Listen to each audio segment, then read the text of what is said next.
জি 24 ঘন্টায় স্বাগত। Jack অলিবল studio থেকে আপনাদের সঙ্গে আমি শুভদীপ।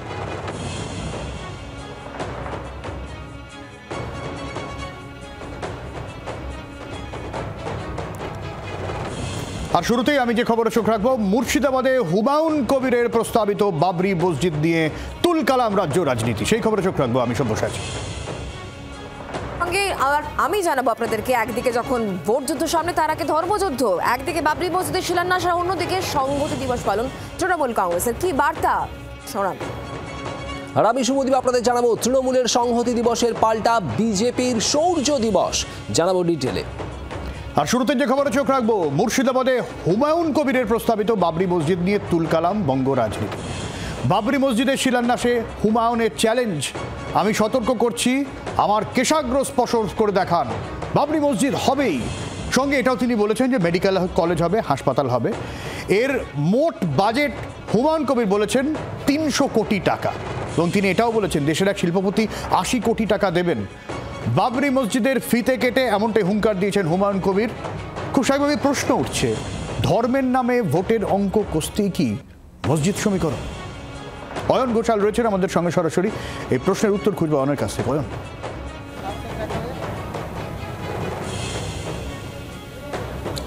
প্রথমে যেটা বলা সেটা হচ্ছে 300 কোটি, কারণ হুমায়ুন কবির নিজেই বলেছেন যে তিনি শুধু মসজিদ করছেন না, বাবরি মসজিদ সংলগ্ন একটি সুপার স্পেশালিটি হাসপাতাল হবে, একটি অত্যন্ত সুদৃশ্য হোটেল বা সরাইখানা হবে বা মুসাফিরখানা হবে, তার সঙ্গে থাকবে একটি রেস্তোরাঁ, তার সঙ্গে থাকবে হেলিপ্যাড, তার সঙ্গে থাকবে দাতব্য চিকিৎসালয় এবং একটি স্কুল।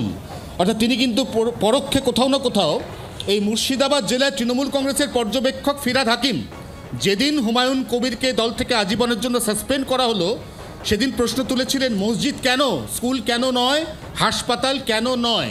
তার উত্তর আজকে মঞ্চ থেকে দিলেন হুমায়ুন কবির স্বয়ং। 300 কোটির মধ্যে দেশের একজন শিল্পপতি তাকে 80 কোটি টাকা দেবেন। শিল্পপতির নাম না বলেও রহস্য বজায় রাখলেন হুমায়ুন কবির, এবং তিনি যে ফান্ডিংয়ের ক্ষেত্রে খুব একটা কনস্ট্যান্স বা অসুবিধায় পড়ছেন না, তার প্রমাণ আজকে হাতে নাতে তিনি মঞ্চে দিলেন। এখানকার একজন চিকিৎসক যিনি বেলডাঙ্গার বাসিন্দা, তিনি মঞ্চে উঠে হুমায়ুন কবিরকে তার মোবাইল থেকে নগদ 1 কোটি টাকা ট্রান্সফার করলেন। অর্থাৎ হুমায়ুন কবির তার যে সমস্ত ঘোষণা, এই সমস্ত ঘোষণাতে ধাপে ধাপে এগোচ্ছেন। তার বডি ল্যাঙ্গুয়েজ গতকাল কলকাতা হাইকোর্টের ওই নির্দেশ, যেখানে বলা হয়েছিল যে বাবরি মসজিদ হবে কি হবে না, সেই মামলা জনস্বার্থ মামলা, সেখানে হাইকোর্ট হস্তক্ষেপ করবে না, তারপর থেকে তার প্রত্যেকটি পদক্ষেপ যথেষ্ট প্রত্যয় দেখিয়েছে। সব্যসাচী, অনেক ধন্যবাদ অয়ন। কি বলেছেন হুমায়ুন কবির একবার শোনাই আপনাদের। कबीर को केसाग्र स्पर्श नहीं कर पाएगी। बाबरी मस्जिद बेलडंगा में बनेगी बनेगी बनेगी। साथ एक इस्लामिक हॉस्पिटल भी होगी 500 बेड में। यहाँ शुद्ध मस्जिद नहीं बनेगी, हॉस्पिटल भी बनेगी, मेडिकल कॉलेज भी बनेगी, एक रेस्टोरेंट कम होटल भी बनेगी, एक हेलीकॉप्टर नामने के लिए एक हेलीपैड भी। Total budget 300 crore. तो इंडिया को एक बहुत बड़ा शिल्पपति, वो मुझे वादा किया आपको टास्क में 80 करोड़ रुपया भेजूंगी। আর এর প্রতিক্রিয়া এসেছে রাজ্য বিজেপি নেতৃত্বের তরফে। শ্রমিক ভট্টাচার্য, শুভেন্দু অধিকারী, শুনুন।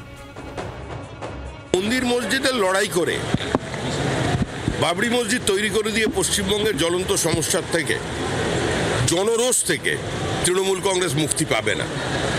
আর পশ্চিমবঙ্গের বৃহত্তর জনসমাজও চুপ করে বসে থাকবে না। এখানে বাবরের সরকার চলছে, মৌলবাদীদের সরকার চলছে, ধর্মান্ধদের সরকার চলছে।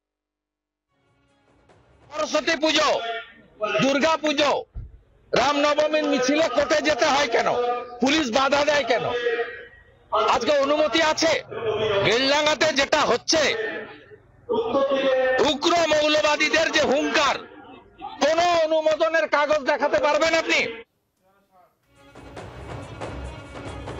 2026 বিধানসভা নির্বাচন যতই সামনে আসছে, ভোট যুদ্ধ যত কাছাকাছি আসছে, তার আগে ধর্মযুদ্ধে এই মুহূর্তে তপ্ত হচ্ছে রাজ্য রাজনীতি। একদিকে বাবরি মসজিদের শিলান্যাস হুমায়ুন কবির করেছেন এবং সেখানে প্রচুর মানুষের ভিড় আপনারা দেখলেন। অন্যদিকে কলকাতার মেয়র রোড, সেখানেও নজর রাখতে হচ্ছে, কারণ আজকে সেখানে সংহতি দিবস পালন করা হয়েছে এবং এই মঞ্চ থেকে একেবারে নাম করে কখনো কখনো নাম না করে রাজ্যের বিরোধী দলকে কিন্তু বিঁধেছেন তৃণমূল কংগ্রেসের তাবর তাবর নেতারা। রাজ্যের মুখ্যমন্ত্রী মমতা বন্দ্যোপাধ্যায়, তৃণমূল সুপ্রিমো মমতা বন্দ্যোপাধ্যায় এক্সে পোস্ট করেছেন এবং সেখানে তিনি ঐক্যের বার্তা দিয়েছেন। পোস্ট করেছেন অভিষেক বন্দ্যোপাধ্যায়, সেখানেও তিনি কিন্তু ঐক্যের বার্তা দিয়েছেন। আমরা কথা বলবো প্রবীর চক্রবর্তী এই মুহূর্তে আমাদের সঙ্গে রয়েছেন, আমাদের প্রতিনিধি সরাসরি। প্রবীর, তোমার কাছ থেকে একটু জানার চেষ্টা করব, আজকের এই সংহতি দিবস অন্যান্য বারের তুলনায় অত্যন্ত তাৎপর্যপূর্ণ এবং যেখান থেকে একেবারে তৃণমূল সুপ্রিমো ঐক্যের বার্তা দিচ্ছেন।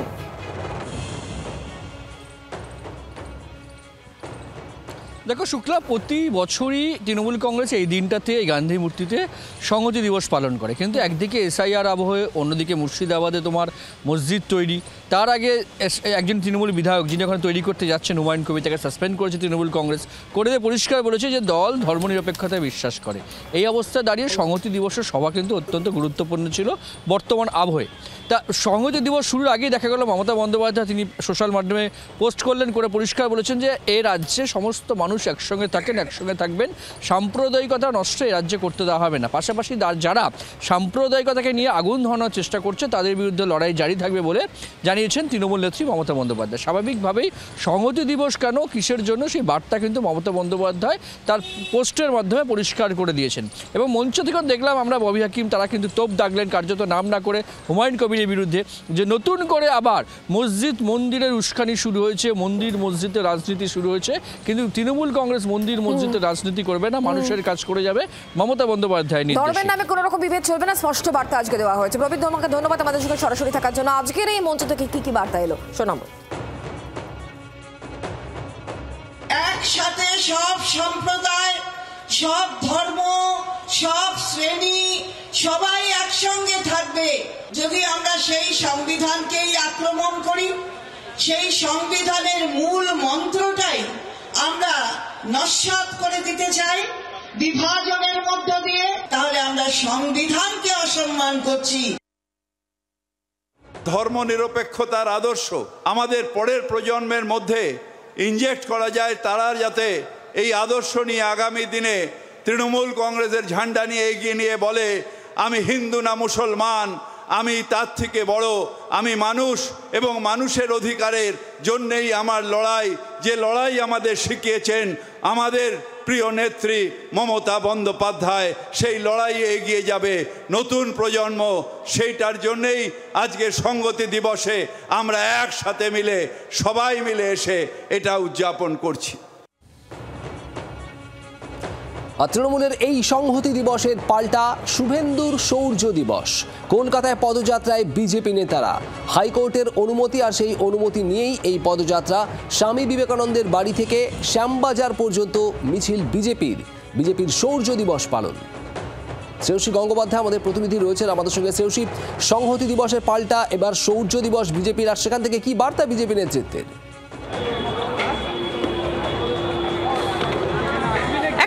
আর কিছুক্ষণের মধ্যেই আমি এই মুহূর্তে রয়েছি স্বামীজির যে বাড়ি সিমলা স্ট্রিটে, সেই সিমলা স্ট্রিটের বাড়িতে এই মুহূর্তে রয়েছে এবং এখানে কিন্তু এই মুহূর্তে প্রস্তুতি একেবারে তুঙ্গে। যেখানে দেখতে পাচ্ছ যে এখানে রাম সীতার মূর্তি রয়েছে, অর্থাৎ রাম সীতার যে প্ল্যাকার্ড, সেই ছবি নিয়ে প্ল্যাকার্ড তৈরি করা হয়েছে, প্রচুর কিন্তু গেরুয়াধারী সন্ন্যাসী যারা, সেই সন্ন্যাসীরা তারা কিন্তু এই মুহূর্তে কিন্তু এখানে এসে উপস্থিত হয়েছেন। দেখতেই পাচ্ছ যে দূরে অনেক বেশ কিছু সন্ন্যাসী তারা এখানে রয়েছেন এবং হাতে তাদের গেরুয়া ধ্বজা রয়েছে এবং এই মুহূর্তে কিন্তু চারিদিকে কিন্তু এই মুহূর্তে প্রস্তুতির চূড়ান্ত জায়গায়, যেখানে যে শৌর্য দিবসে আর কিছুক্ষণের মধ্যেই বিরোধী দলনেতা শুভেন্দু অধিকারী তিনি এখানে এসে পৌঁছবেন এবং এই শৌর্য দিবস উপলক্ষে যে শোভাযাত্রা, অর্থাৎ এখানে আমরা দেখতে পাচ্ছি মহিলা ঝাঁকিরা রয়েছেন, ব্যান্ড পার্টি রয়েছেন, ফলে এই শোভাযাত্রা, সেই শোভাযাত্রা আর কিছুক্ষণের মধ্যে শুরু হতে চলেছে এখান থেকে। ফলে কার্যত আজকে 6 ডিসেম্বর গোটা রাজ্য জুড়ে যে বিভিন্ন যে ধর্মযুদ্ধের কথা তুমি বলছিলে, কার্যত আমরা দেখতে পেলাম যে ভরতপুরের বিধায়ক যিনি সাসপেন্ডেড তৃণমূল বিধায়ক হুমায়ুন কবির, তিনি সেখানে বাবরি মসজিদে তিনি শিলান্যাস করছেন। অন্যদিকে গান্ধী মূর্তির পাদদেশে মেয়র রোডে সেখানে তৃণমূলের পক্ষ থেকে সংহতি দিবস পালন হচ্ছে। আর এখানে আর কিছুক্ষণের মধ্যেই কিন্তু সেখানে সেক্ষেত্রে শৌর্য দিবস পালন হবে, যে শৌর্য দিবস পালনে জন্য মিছিল হবে, বর্ণাঢ্য শোভাযাত্রা সহকারে মিছিল হবে এবং সেই মিছিলে নেতৃত্ব দেবেন রাজ্য বিরোধী দলনেতা শুভেন্দু অধিকারী। শ্রেয়সী, ধন্যবাদ। বিরোধী দলনেতা শুভেন্দু অধিকারীর নেতৃত্বেই চলবে এই শৌর্য দিবস। প্রস্তুতি একেবারে শেষ, আর কিছুক্ষণের মধ্যে শুরু হয়ে যাবে মিছিল। বিবেকানন্দের বাড়ি থেকে শ্যামবাজার পর্যন্ত পদযাত্রা।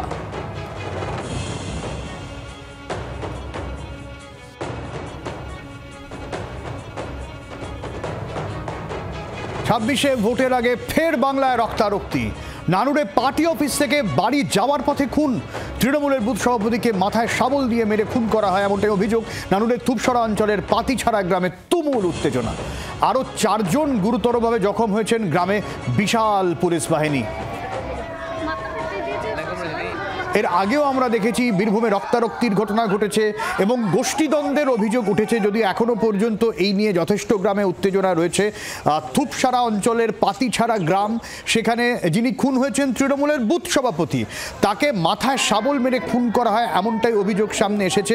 এবং পার্টি অফিসেই ছিলেন তিনি, বাড়ি যখন ফিরছিলেন তখনই তার উপরে হামলা হয়। আরও বেশ কয়েকজন জখম হয়েছেন, এমনটাও খবর পাওয়া গেছে। রীতিমতো রক্তারক্তি কাণ্ড যাকে বলে, এবং আরও 4 জন গুরুতরভাবে জখম হয়েছে।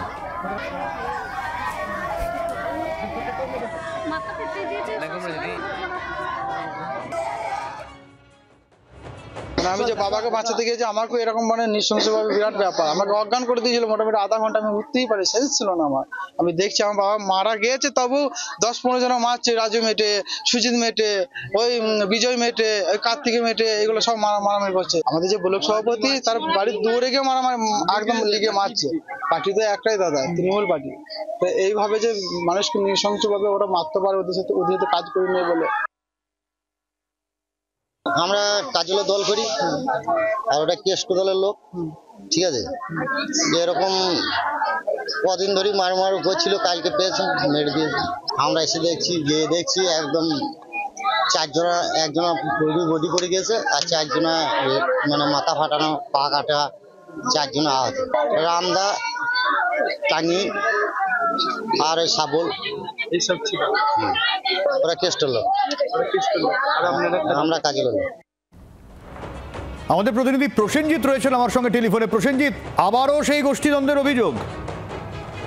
একেবারে তাই, মানে বলতে গেলেই প্রথমেই শুরু করতে হয় আবারও সেই গোষ্ঠীদ্বন্দ্ব। কারণ বীরভূম জেলায় একের পর এক গোষ্ঠীদ্বন্দ্বের ঘটনা পর পর ঘটে চলা ঘটনা রীতিমতো তৃণমূল কংগ্রেসের অস্বস্তি যে অনেক বেশি বাড়িয়ে ফেলেছে, এটা বলার অপেক্ষা রাখে না। আর এবার একেবারে বুথ সভাপতি খুন, আর এক্ষেত্রেও অভিযোগ সে গোষ্ঠীদ্বন্দ্ব। যিনি মারা গেছেন তার পরিবারের দাবি সে কাজল শেখ অনুগামী, যারা এই ঘটনা ঘটিয়েছে অনুব্রত মণ্ডল অনুগামী বলে অভিযোগ। অর্থাৎ তুমি বুঝতেই পারছো রাজনৈতিক চাপান্ত ইতিমধ্যেই শুরু হয়েছে। ঘটনায় 4 জনকে গ্রেফতার করা হয়েছে বলে পুলিশ সূত্রে জানতে পারছি, এবং এলাকায় এখনো পর্যন্ত একটা উত্তপ্ত পরিস্থিতি রয়েছে। পুলিশ পুরোটা সামাল দেওয়ার এই মুহূর্তে চেষ্টা। অনেক ধন্যবাদ প্রসেনজিৎ।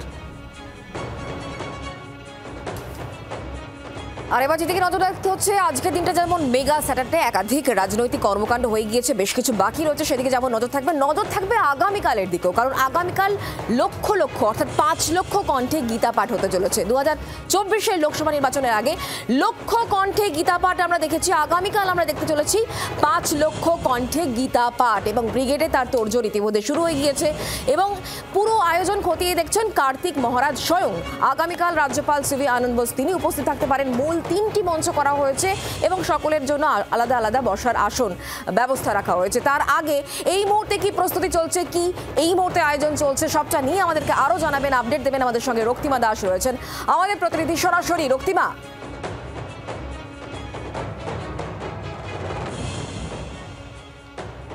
দেখো সকাল থেকে কিন্তু প্রস্তুতি চলছে এবং একেবারে শেষ মুহূর্তের প্রস্তুতি শুরু হয়ে গেছে ব্রিগেড প্যারেড গ্রাউন্ডে। সকাল থেকে যে চিত্রটা আমরা দেখাচ্ছিলাম সেই জায়গা থেকে দেখো মূলত আগামীকাল যেখানে ব্রিগেড প্যারেড গ্রাউন্ডে যেখানে গীতা পাঠ হবে সেখানে কিন্তু রাজ্যপাল তিনি উপস্থিত থাকবেন এবং একেবারে শেষ মুহূর্তে প্রস্তুতি চলছে। 3টি মঞ্চ বানানো হয়েছে। মূল মঞ্চে রাজ্যপাল থাকবেন এবং তার সঙ্গে অন্যান্য সাধু সন্ত যারা তারা উপস্থিত থাকবেন এবং আরও যে দুটি মঞ্চ করা হয়েছে সেখানে কিন্তু যারা অতিথি, সেই অতিথি সাধু যারা থাকবেন তারা কিন্তু সেখানে আসন গ্রহণ করবেন। এবং এবছর কিন্তু ব্রিগেড প্যারেড গ্রাউন্ডের ক্ষেত্রে একেবারে জনসাধারণ যারা তারাও সেখানে যেতে পারবেন এবং সেইখানে উপস্থিত হতে পারবেন, কারণ কোনো প্রবেশ পত্র লাগছে না এবং 25টি গেট করা হয়েছে, সেই গেট দিয়ে জনসাধারণ কিন্তু প্রবেশ করতে পারবেন। অনেক ধন্যবাদ রক্তিমা আমাদের সঙ্গে সরাসরি থাকার জন্য। কার্তিক মহারাজ স্বয়ং তিনি পুরো পরিস্থিতি খতিয়ে দেখছেন, তার বক্তব্য কি শোনাবো, এবং রাজ্যে বিরোধী দলনেতা শুভেন্দু অধিকারী তিনিই বা কি বলছেন বিষয় শোনাবো।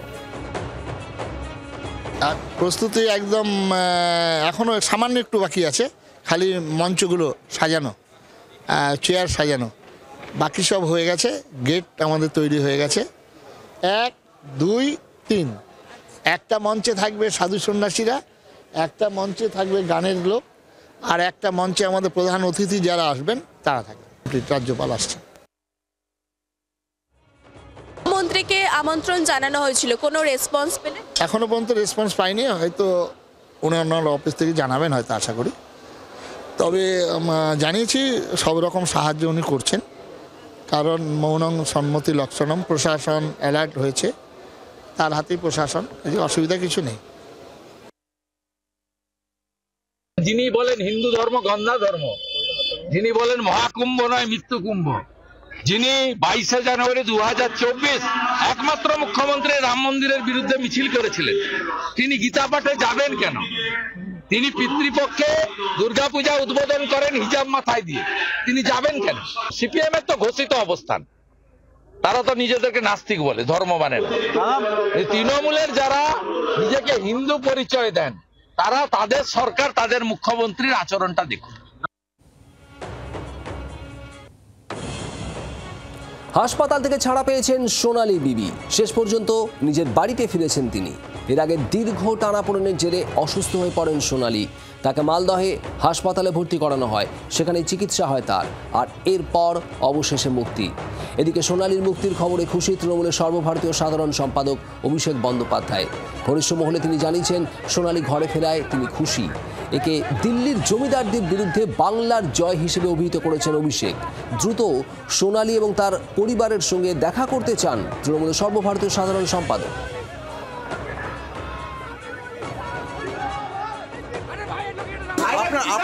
আপনার স্বামীকে আটকে রেখেছে, আপনার স্বামীকে আটকে রেখেছে,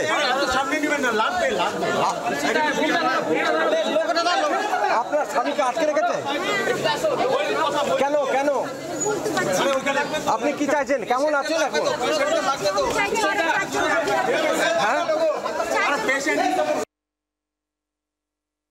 কালকে যখন শুনতে পেলেন যে মেয়ে আপনার চলে এসেছে ইন্ডিয়াতে, তখন কেমন লাগছিল? বহুত আনন্দ খুশি হয়েছিলাম। কয়জন এসছে? ওখানে 2 জন এসছে, এখনো তো অনেকে শুনল না। 4 জন আছে বাংলাদেশে। মমতা সরকার, অভিষেক, সামিরুল ইসলাম দা, ওরা না হলে তো ঘুরাতে পারতাম না, ওদের জন্যই ঘুরাতে পারছি। ওদেরকে বহুত ধন্যবাদ। দিল্লিতে কি কাজে গেছিল? আমরা কাবাডির কাম করতাম, 20-25 বছর পর।